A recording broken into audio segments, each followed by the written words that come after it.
Episode 14 की starting वहीं से होती है जहां एपिसोड 13 खत्म हुआ था। दोही नौसुक की बातों पर बिलीव नहीं करती तो नौसुक कहता है तो तुम उन्हीं के पास जाके पूछ लो। नौसुक दोही का गला दबाने लगता है पर तभी वहां गुआना के नौसुक को दूर फेंक देता है। गुआना उसका गला पकड़ के ऊपर उठा लेता है। तभी नौसुक के बॉडीगार्ड्स आवाज सुन के अंदर आते हैं पर तब तक वो लोग गायब हो चुके थे।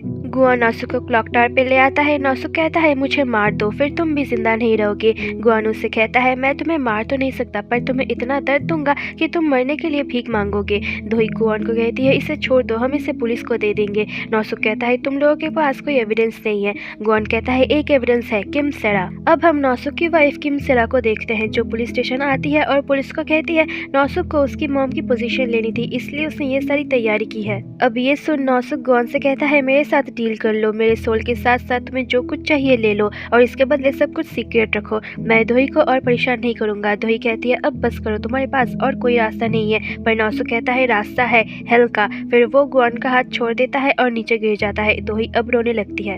इधर पुलिस सुआन और जोसेफ से कांटेक्ट करते हैं। सुआन पुलिस स्टेशन आती है और वो पूछती है क्या सच में मेरे भाई ने मेरी मॉम को मारा है। तो पुलिस कहते हैं हाँ। जो सुन सुआन को बहुत बड़ा झटका लगता है और वो बैठ के रोने लगती है। न्यूज में भी ये बात आ जाती है। रिपोर्टर्स कहते हैं पुलिस वाले को अभी तक नौसुक का बॉडी नहीं मिला। दोही पूछती है क्या वो सच में मर गया। तो गुआन कहता है अगर वो जिंदा होता तो मैं अपनी पावर से उसे ढूंढ लेता पर मैं ढूंढ नहीं पा रहा हूँ। गुआन दोही से सॉरी कहता है पर दोही कहती है कुछ नहीं हुआ। गुआन दोही के गले का चोट ठीक कर देता है। तभी जियोसुक उनके घर आता है। दोही उससे पूछती है क्या बॉडी मिली। तो जियोसुक कहता है अभी नहीं, विंटर में एक बॉडी को तैरने में 1 महीने का टाइम लग सकता है। जियोसुक गुआन से पूछता है तुमने किम सेरा को राजी कैसे किया। तो गुआन कहता है मैंने बस उसके सामने सच्चाई रखा है। दोही उनसे कहती है नौसुक ने कहा है मैडम जू ने मेरे पेरेंट्स को मारा है। जिस दिन वो लोग मरे थे उस दिन मॉम और डैड उनसे मिलने गए थे। पर जियोसुक कहता है उसकी बातों पर बिलीव मत करो। तो दोही कहती है हाँ मुझे भी पता है ऐसा कुछ नहीं हो सकता। बाहर आते हुए गुआन जियोसुक से पूछता है तुम क्या सोचते हो इस बारे में। तो जियोसुक कहता है मैडम जू ने दोही को उस हेल से निकाला है इसलिए ये बात झूठ है। जियोसुक के जाने के बाद गुआन अब दोही के पास आके उसे हक करता है। नेक्स्ट सीन में दिखाते हैं उस चर्च के फादर को जहाँ मैडम जो कन्फेस करने आई थी उनको भी ये न्यूज पता चल जाता है। रिपोर्टर्स कहते हैं दोही ने कहा है जब नौसुक बिल्डिंग से कूदा था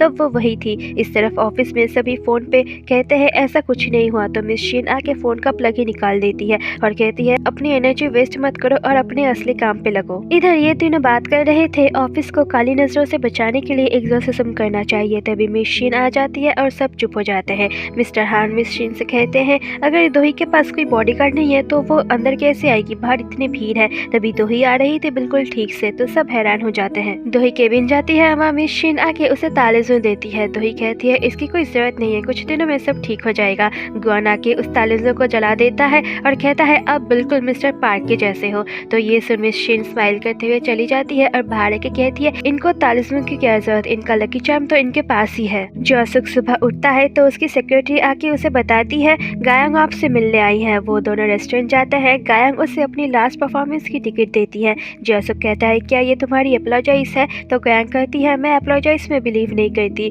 पर उस वक्त मैं गलत थी और तुमको गलत कहा था दोही को मारने के लिए, पर अब ऐसा नहीं है। जियोसुक कहता है मैं तुम्हें समझ सकता हूँ क्योंकि कहीं ना कहीं तुम और मैं सेम ही है। अब वाइल्ड डॉग्स गैंग को दिखाते हैं जिन्होंने गुआन के कहने पर अंडरवर्ल्ड छोड़ के राइस सूप का रेस्टोरेंट खोला है। गुआन के पास किम सेरा आती है उसे डीमन बुक लौटाने। वो जाने लगती है तो गुआन उनसे कहता है नौसुक ने कहा है मैडम जू ने दोही के पेरेंट्स को मारा है। किम सेरा कहती है अगर नौसुक ने ये कहा है तो जरूर इसका कोई मतलब होगा क्योंकि वो मानता था कि उसके मॉम में भी बहुत बुराइयां थी। दोही अब न्यूज देखती है नौसुक की और उसे नौसुक की बातें याद आती है। वो इंटरनेट पर अपने मॉम डैड के एक्सीडेंट के बारे में सर्च करती है और वो रिकॉर्डिंग, नौसुक की बातें और मैडम जो का बिहेवियर सब कुछ सोचने लगती है। दोही मिस शीन से पूछती है मैडम जो कब से अपने साथ स्टिक रख रही थी। तो मिस शीन कहती है जब से तुमसे पहली बार मिले थे, मतलब तुम्हारे पेरेंट्स के फ्यूनरल पर। उन्होंने बताया उनके इलनेस के लिए है ये स्टिक। ये सुन के दोही को सोचने लगती है। गुआन और दोही मैडम जू के रूम आते हैं। दोही कहती है अगर नौसुक का बात सच हुआ तो मैं क्या करूंगी। गुआन दोही से कहता है मैडम जू ने मरने से पहले तुमको क्या टेक्स्ट किया था तुम्हें याद है। उन्होंने उतने दर्द में भी तुमसे कहा था वो तुमसे प्यार करती है और इंसान सच तभी कहता है जब वो मर रहा होता है तो दोही भी गुआन की बात समझ जाती है। दोही मैडम जो के रूम में उनके पर्स में क्रॉस के कीचेन को देखती है तो उसे कुछ याद आता है। वो अब उसी चर्च में जाती है, वहाँ फादर माइकल आते हैं। दोही गुआन और उनकी इंट्रोडक्शन कराती है। फादर गुआन को देखते ही कहते हैं तुम यहाँ के नहीं हो। फादर कहते हैं नौसुख का न्यूज़ देखा। दोही कहती है उसी के बारे में आपसे कुछ बात करना चाहती हूँ। फादर गुआन को उन्हें अकेला छोड़ने के लिए कहते हैं तो दोही के कहने पर गुआन बाहर आके कहता है मुझे ये आदमी ठीक नहीं लग रहा।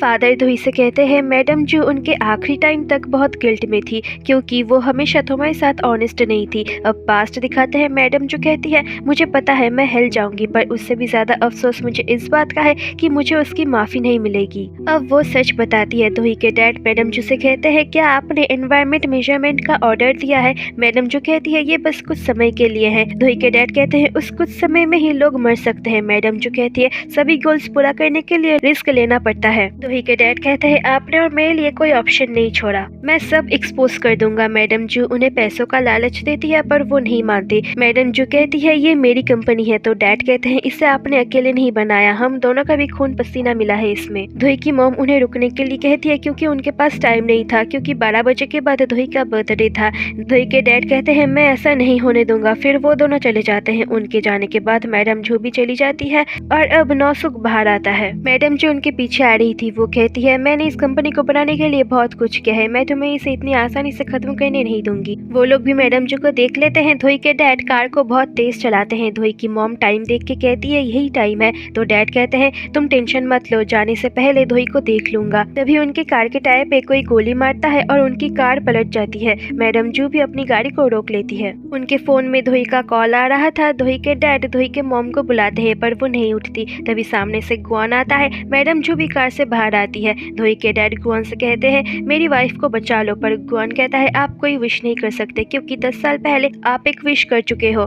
दोही के डैड कहते हैं मैं दोही को छोड़ के नहीं जा सकता। गुआन कहता है आपकी मौत हार्ट अटैक से होगी। दोही के डैड अब रोते हुए दोही का कॉल उठाने जाते हैं पर उससे पहले ही वो मर जाते हैं और गुआन भी कॉन्टैक्ट चला देता है। गुआन मैडम जू को देख लेता है। मैडम जू गुआन से कहती है तुम धरती पे क्या कर रही हो। गुआन कहता है आपकी आंखों को देख के लग रहा है आप किसी चीज के लिए बहुत डिस्परेट हो। क्या आप चाहते हो मैं आपकी विश पूरा करूं? मैं हर एक विश को पूरा कर सकता हूं, बस 10 साल बाद मुझे भरपाई कर देना। 10 साल बाद आपकी आत्मा को हेल जाना पड़ेगा। मैडम जू कहती है तुम एक डेविल हो। गुआन हंसता है। मैडम जू के पैर के पास पेट्रोल जा रहा था तभी कार ब्लास्ट होता है। मैडम जू दूर जाके गिरती है और उनके पैरों में चोट लग जाता है। प्रेजेंट में फादर कहते हैं उस एक रात की वजह से मैडम जू हमेशा अपने आप को दोष देती रही। दोही बाहर गुआन के पास आती है और कहती है नौसुख ने हमसे झूठ कहा था। दोही उसे चलने के लिए कहती है पर गुआन फादर को देखता है। दोही घर आती है और गुआन को कहती है मैं थक गई हूँ इसलिए फ्रेश होके सोऊंगी। गुआन भी समझ रहा था बात कुछ और है। दोही वॉशरूम आके नल चला के फादर की बातों को याद करके बहुत रोती है। बाहर से गुआन भी उसके रोने की आवाज सुन रहा था। दोही कुछ देर बाद बाहर आती है तो गुआन कहता है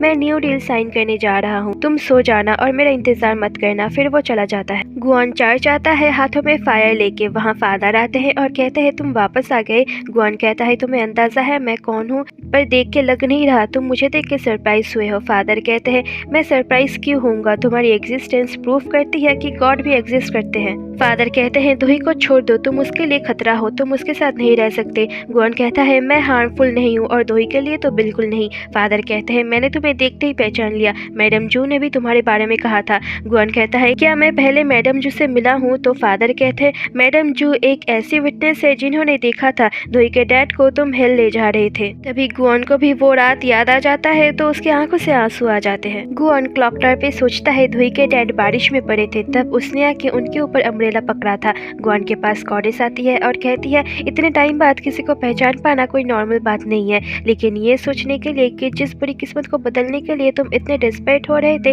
वो किस्मत पहले से ही डिसाइड हो चुकी थी। गुआन कहता है तो आपको सब कुछ पहले से ही पता था। गॉडेस कहती है मैंने कहा था तुम ही सब कुछ अपने आप जान जाओगे। गुआन घर आता है, रूम में देखता है तो दोही नहीं थी। दोही मैडम जो के ग्रेव पर आती है और कहती है मैं आपसे क्या हुआ प्रॉमिस पूरा नहीं कर पाई, आप मेरे साथ ऑनेस्ट नहीं थे, पर मैं क्या अब भी गुआन से प्यार करती हूँ। ये बात गुआन सुन लेता है और चला जाता है। उसके जाने के बाद दोही कहती है मैं पता लगाऊंगी मेरे डैड ने क्या डील की थी, हो सकता है गुआन ने मेरे डैड की जान बचाया हो। गुआन क्लॉक टावर पे था, तभी उसे कॉन्ट्रैक्ट एक्सपायरिंग का मैसेज आता है। दोही फाउंडेशन आती है, पीछे से गायब गा के कहती है, आज मेरा लास्ट परफॉर्मेंस है, इसके बाद मैं चली जाऊंगी। होप आप हमेशा खुश रहो, चाहे गुआन साथ हो या ना हो। तो दोही कहती है, हाँ मैं खुश हूँ। दोही पार्क के पास आती है कुछ बात करने के लिए, पर पार्क को कोई बुला लेता है तो पार्क दोही से कहता है गुआन के ऑफिस में वेट करने के लिए, तो वो मान जाती है। दोही गुआन के ऑफिस में क्लॉक्स के पास आती है, तभी वहाँ एक लेडी आके गुआन को ढूंढने लगती है। गुआन ऑफिस आता है, वो लेडी कहती है,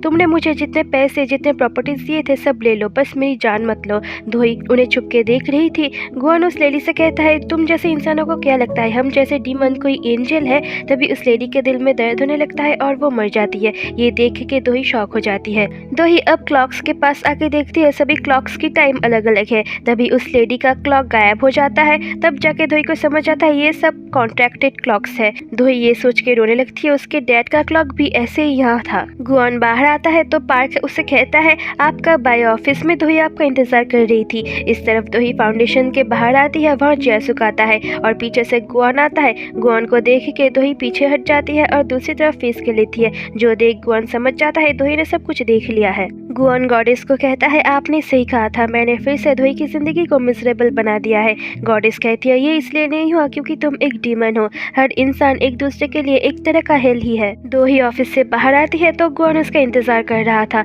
वो दोनों एक दूसरे की तरफ आते हैं। गुआन उसके आगे हाथ बढ़ा के कहता है, वॉक पे चले, तो दोही भी उसका हाथ पकड़ लेती है। गुआन उससे बात करने जाता है, पर दोही बात को घुमाते हुए कहती है, क्रिसमस की डेकोरेशन खत्म करे, मैंने कपल सेट बुक किया है जो हम पिछली बार नहीं खा पाए थे। गुआन कहता है, मुझे नहीं लगता हम क्रिसमस साथ में स्पेंड कर पाएंगे। गुआन कहता है, अपने आप को हेल से बचा लो। फिर वो दोही का हाथ छोड़ देता है। दोही उसे बुलाती है पर गुआन कोई आवाज नहीं देता। वो पीछे मुड़ती है, तब तक गुआन जा चुका था। जो देख दोही और भी ज्यादा हर्ट होती है और यहीं पर एपिसोड 14 एंड होता है। यार गाइस, बहुत एक्साइटेड हूँ अब सेकंड लास्ट एपिसोड के लिए, और वैसे भी अब 2 ही एपिसोड बाकी है। जो देखने के लिए जल्दी से वीडियो को लाइक करके चैनल को सब्सक्राइब कर दो। मिलती हूँ आपसे नेक्स्ट एपिसोड में, तब तक के लिए बाय बाय।